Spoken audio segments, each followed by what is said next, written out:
अस्सलाम वालेकुम सामीन। 18 शव्वालुल मुकर्रम और 28 अप्रैल है। ख़बर का उन्वान है अल्लामा हिफ्ज़ुर रहमान की तबीयत अलील, दुआए सेहत की अपील। ख़बर के लिए वहीं से जनाब मौलाना कारी अहमद हाशमी सहारनपुरी हमारे राब्ते में हैं। वो लिखते हैं कि उस्ताद मदरसा मज़ाहिर उलूम दार जदीद सहारनपुर की तबीयत कल सुबह से तशवीशनाक बनी हुई है।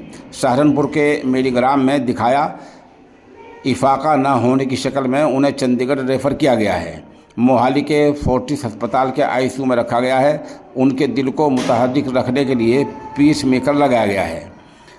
अहमद हाशमी मज़ीद लिखते हैं, मौलाना एक अरसे से शुगर के मरीज़ हैं। कल सुबह फजर के वक्त शुगर बहुत ज़्यादा बढ़ गई थी, सांस लेने में भी दुश्वारी हो रही थी।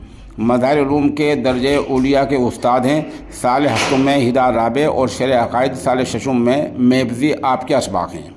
दुआ फरमाएँ अल्लाह पाक हम सबको उस्ताद मोहतरम को सेहत कामिला, हम सब के उस्ताद मोहतरम को सेहत कामिला आजिला मुस्तमिरा दायमा नसीब फरमाए। आफ़ियत सलामती के साथ उम्र में बरकत नसीब फरमाए।